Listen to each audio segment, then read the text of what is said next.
సచ్చరిత్రము. ఇప్పుడు మీరు వింటున్నది 50వ అధ్యాయము.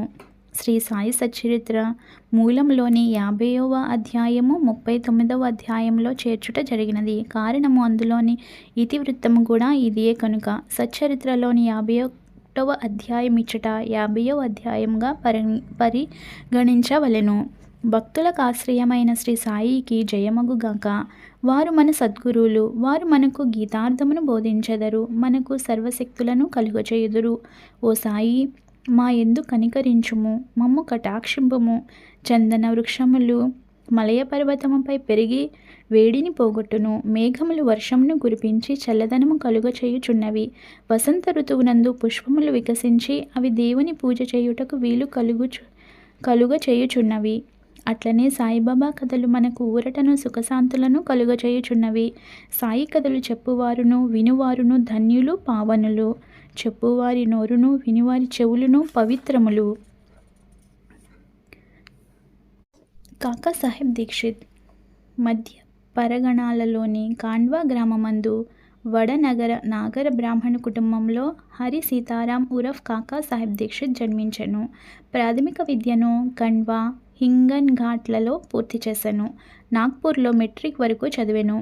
బొంబాయి విల్సన్ ఎల్ఫిన్స్టన్ కాలేజీలలో చదివి 1883లో పట్టభద్రుడయ్యాను.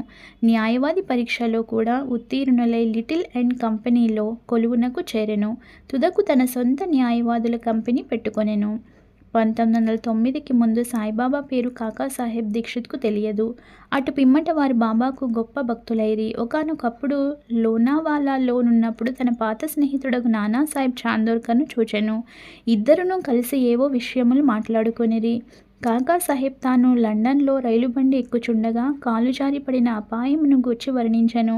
100 కొలది ఔషధములు దానిని నయము చేయలేకపోయెను. కాలు నొప్పియు కుంటితనమును పోవలెనన్నచో అతడు సద్గురువగు సాయి వద్దకు పోవలెనని నానాసాహెబ్ సలహా ఇచ్చెను. సాయిబాబా విషయమై పూర్తి వృత్తాంతమును విశదపరిచెను. సాయిబాబా, నా భక్తుని సప్త సముద్రముల మీద నుంచి కూడా పిచ్చుక కాలికి దారము కట్టి ఇచ్చినట్లు లాగుకొని వచ్చదను అను వాగ్దానమును, ఒకవేళ వాడు తనవాడు కానిచో వాడు తనచే ఆకర్షింపబడనియు వాడు తన దర్శనమే చేయలేడనియు బాబా చెప్పిన సంగతి తెలియచేసెను. ఇదంతయు విని కాకా సాహెబ్ సంతసించి సాయిబాబా వద్దకు పోయి వారిని దర్శించి, కాలు యొక్క కుంటితనము కంటే నా మనసు యొక్క కుంటితనమును బాగుచేసి శాశ్వతమైన ఆనందమును కలుగచేయమని వేడుకొనెదనని నానాసాహెబ్తో చెప్పెను. కొంతకాలము పిమ్మట కాకా సాహెబ్ అహ్మద్ నగర్ వెళ్ళెను. బొంబాయి లెజిస్లేటివ్ కౌన్సిల్లో ఓట్లకై సర్దారు కాకాసాహెబ్ మిరీకర్ ఇంట్లో దిగెను. కాకాసాహెబ్ మిరీకర్ కొడుకు బాలాసాహెబ్ మిరీకర్. వీరు కోపర్గాంకు మామల్తదారు. వీరు కూడా గుర్రపు ప్రదర్శన సందర్భంలో అహ్మద్ నగర్ వచ్చి ఉండిరి. ఎలక్షన్ పూర్తి అయిన పిమ్మట కాకాసాహెబ్ షిరిడీకి పోవ నిశ్చయించుకొనెను. మిరీకర్ తండ్రి కొడుకులు వీరిని ఎవరి వెంట షిరిడీకి పంపవలెనా అని ఆలోచించుచుండిరి.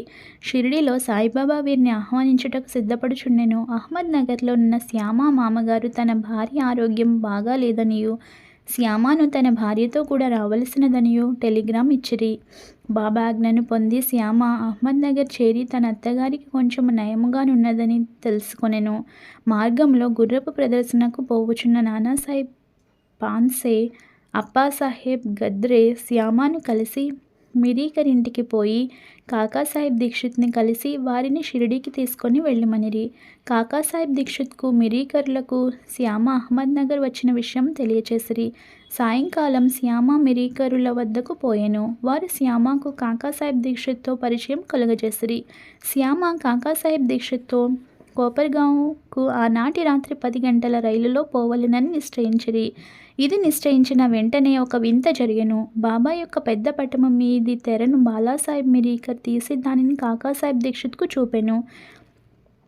కాకాసాహెబ్ షిరిడీకి పోయి ఎవరినైతే దర్శించవలెనని నిశ్చయించుకొనెనో వారే పటము రూపముగా నచ్చట తన్ను ఆశీర్వదించుటకు సిద్ధంగా నున్నట్లు తెలిసి అతడు మిక్కిలి ఆశ్చర్యపడెను. ఈ పెద్ద పటము మేఘశ్యామునిది. దానిపై అద్దము పగిలినందున అతడు దానికి ఇంకొక అద్దము వేయుటకు మిరీకరుల వద్దకు పంపెను. చేయవలసిన మరమ్మతు పూర్తి చేసి ఆ పటమును కాకాసాహెబ్ శ్యామాల ద్వారా షిరిడీకి పంపుటకు నిశ్చయించిరి. 10 గంటల లోపల స్టేషనుకు పోయి టికెట్లు కొనిరి. బండి రాగా సెకండ్ క్లాస్ క్రిక్కిరిసి ఉండుటచే వారికి జాగా లేకుండెను. అదృష్టవశాత్తు గార్డు కాకాసాహెబ్ స్నేహితుడు. అతడు వారిని ఫస్ట్ క్లాసులో కూర్చుండపెట్టెను. వారు సౌఖ్యంగా ప్రయాణం చేసి కోపర్గాంలో దిగిరి. బండి దిగగానే షిరిడీకి పోవుటకు సిద్ధంగానున్న నానాసాహెబ్ చాందోర్కర్ను చూచి మిక్కిలి ఆనందించిరి. కాకాసాహెబు నానాసాహెబ్ కౌగిలించుకొనిరి. వారు గోదావరిలో స్నానం చేసిన పిమ్మట షిరిడీకి బయలుదేరిరి. షిరిడీ చేరి బాబా దర్శనం చేయగా కాకాసాహెబ్ మనసు కరిగెను. కళ్ళు ఆనంద బాష్పములచే నిండెను. అతడు ఆనందముచే పొంగి పొరలుచుండెను. బాబా కూడా వారి కొరకు తాము కనిపెట్టుకొని ఉన్నట్లును వారిని తోడ్కొని వచ్చుటకే శ్యామను పంపినట్లును తెలియచేసెను. పిమ్మట కాకాసాహెబ్ బాబాతో ఎన్నో సంవత్సరములు సంతోషంగా గడిపెను. షిరిడీలో ఒక వాడాను కట్టి దానినే తన నివాస స్థలంగా చేసుకొనెను. అతడు బాబా వల్ల పొందిన అనుభవములు లెక్కలేనన్ని గలవు. వాటినన్నిటినీ ఇచ్చట పేర్కొనలేము. ఈ కథను ఒక విషయంతో ముగించదము. బాబా కాకాసాహెబ్తో అంత్యకాలమున నిన్ను విమానంలో తీసుకుపోయేదను అను వాగ్దానము సత్యమైనది. 1906వ సంవత్సరము జూలై 5వ తేదీన అతడు హేమాడ్ పంత్తో రైలులో ప్రయాణం చేయుచు బాబా విషయం మాట్లాడుచు సాయిబాబా యందు మనసు లీనము చేసెను. ఉన్నట్లుండి తన శిరమును హేమాడ్ పంత్ భుజముపై వాల్చి ఏ బాధయు లేక ఎట్టి చికాకు పొందక ప్రాణములు విడిచెను. శ్రీ టెంబే స్వామి. యోగులు ఒకరినొకరు అన్నదమ్ముల వలె ప్రేమించుకొనెదరు. ఒకానొకప్పుడు శ్రీ వాసుదేవానంద సరస్వతి స్వాముల వారు రాజమండ్రిలో మకాం చేసిరి. ఆయన గొప్ప నైష్ఠికుడు, పూర్వాచారపరాయణుడు, జ్ఞాని, దత్తాత్రేయుని యోగి భక్తుడు. నాందేడ్ ప్లీడరగు పొండలీకరావు వారిని చూచుటకై కొంతమంది స్నేహితులతో రాజమండ్రికి పోయెను. వారి స్వాముల వారితో మాట్లాడుచున్నప్పుడు సాయిబాబా పేరు, షిరిడీ పేరు వచ్చెను. బాబా పేరు విని స్వామి చేతులు జోడించి ఒక టెంకాయను తీసి పుండలీకరావుకిచ్చి ఇట్లనిరి: దీనిని నా సోదరుడుగు సాయికి నా ప్రణామములతో నర్పింపుము.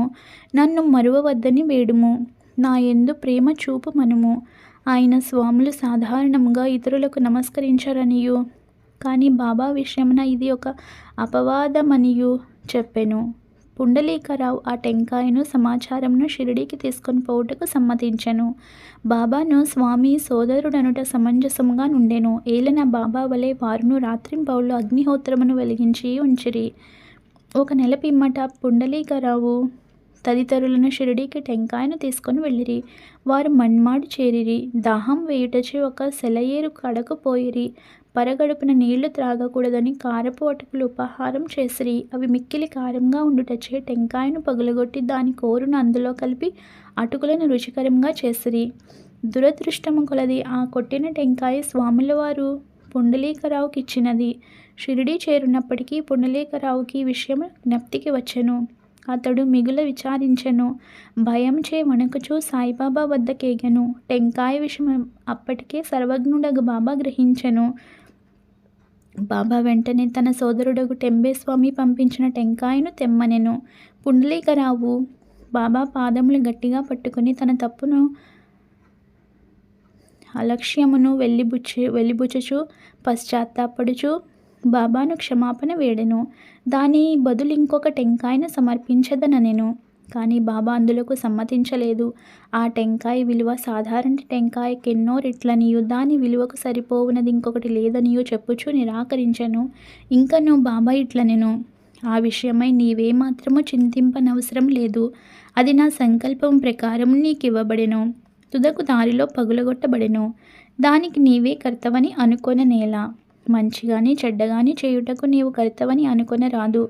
గర్వాహంకార రహితుడవై ఉండుము. అప్పుడే నీ పరచింతన అభివృద్ధి పొందును. ఎంత చక్కని వేదాంత విషయమును బాబా బోధించెనో చూడుడు. బాలారాం దురంధర్. బొంబాయికి దగ్గరనున్న శాంతాక్రజ్లో పటారే ప్రభు జాతికి చెందిన బాలారాం దురంధర్ అనువారుండిరి. వారు బొంబాయి హైకోర్టులో న్యాయవాది. కొన్నాళ్లు బొంబాయి న్యాయశాస్త్ర కళాశాలకు ప్రిన్సిపల్గా నుండెను. దురంధర్ కుటుంబంలోని వారందరూ భక్తులు, పవిత్రులు, భగవత్ చింతన కలవారు. బాలారాం మన జాతికి సేవ చేసెను. ఆ విషయమై ఒక గ్రంథము వ్రాసెను. అటు పిమ్మట తన దృష్టిని మతము, ఆధ్యాత్మిక విషయముల వైపు వరలించెను. గీతను, జ్ఞానేశ్వరిని, వేదాంత గ్రంథములను, బ్రహ్మ విద్య మొదలగు వానిని చదివెను. అతడు పండరీపుర విఠోబా భక్తుడు. అతనికి 1912లో సాయిబాబాతో పరిచయం కలిగెను. 6 నెలలకు పూర్వము తన సోదరులకు బాబూజీయును, వామనరావును షిరిడీకి పోయి బాబా దర్శనం చేసిరి. ఇంటికి వచ్చి వారి అనుభవములను బాలారామునకు, ఇతరులకు చెప్పిరి. అందరూ బాబాను చూడ నిశ్చయించిరి. వారు షిరిడీకి రాక మునిపే బాబా ఇట్లు చెప్పెను: ఈ రోజున నా దర్బారు జనులు వచ్చుచున్నారు.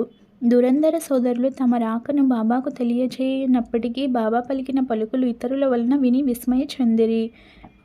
తక్కిన వారందరూ బాబాకు సాష్టాంగ నమస్కారం చేసి వారితో మాట్లాడుచూ కూర్చొని ఉండిరి. బాబా వారితో ఇట్లనెను: వీరే నా దర్బారు జనులు. ఇంతకు ముందు వీరి రాకయే మీకు చెప్పి ఉంటిని. బాబా దురంధర సోదరులతో ఇట్లనెను: గత 60 తరముల నుండి మనమందరము పరిచయము గలవారము.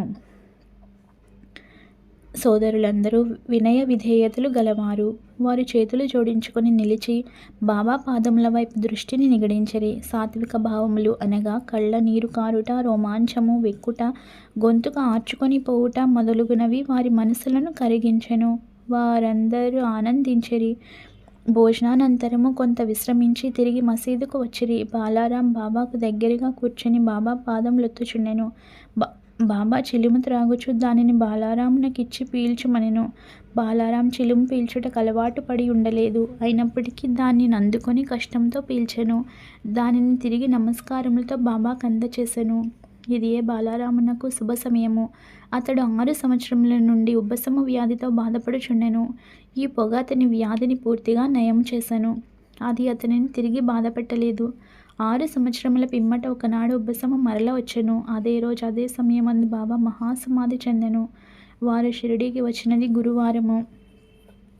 ఆ రాత్రి బాబా చావడి ఉత్సవము జూచు భాగ్యము దురంధర సోదరులకు కలిగెను. చావిడిలో హారతి సమయమందు బాలారాము బాబా ముఖమందు పాండురంగని తేజస్సును, ఆ మరుసటి ఉదయము కాకడ హారతి సమయమందు అదే కాంతిని, పాండురంగ విఠలుని ప్రకాశమును బాబా ముఖమునందు కనెను. బాలారాం దురంధర్ మరాఠీ భాషలో తుకారాం జీవితమును వ్రాసెను. అది ప్రకటింపబడక మునిపే అతడు చనిపోయెను. 1928లో అతని సోదరులు దానిని ప్రచురించిరి. అందు బాలారాం జీవితము ప్రప్రథమమున వ్రాయబడెను. అందు వారు షిరిడీకి వచ్చిన విషయము చెప్పబడి ఉంది. 50వ అధ్యాయం సంపూర్ణము. సద్గురు శ్రీ సాయినాథార్పణమస్తు. శుభం భవతు. ప్రియమైన స్నేహితులారా, మనం రోజు బాబా పారాయణతో పాటు బాబా సూక్తులను కూడా తెలుసుకుంటున్నాం కదా. ఈరోజు బాబా చెప్పిన సూక్తి: నీవు నాకు ఆహారం పెట్టావు, కానీ దక్షిణ ఇవ్వలేదు. ఇప్పుడు ఇవ్వు. నిన్ను ఎవరు కొట్టగలరో నేను చూసెదను. భయపడవద్దు. నేను నీ ఇంటికి ఏమైనా తిందామని వెళ్ళాను, కానీ తలుపు తాళం వేసి ఉంది. ఎలాగో లోపలికి ప్రవేశించాను, కానీ తినడానికి ఏమీ లేక తిరిగి వచ్చాను అని చెప్పుచున్నారు. మై డియర్ ఫ్రెండ్స్, ఈ వీడియో కనుక మీకు నచ్చినట్లయితే ప్లీజ్ లైక్ చేయండి, షేర్ చేయండి, అలాగే సబ్స్క్రైబ్ చేసుకోండి. ప్లీజ్ సపోర్ట్ చేయండి. Thank you for watching this video.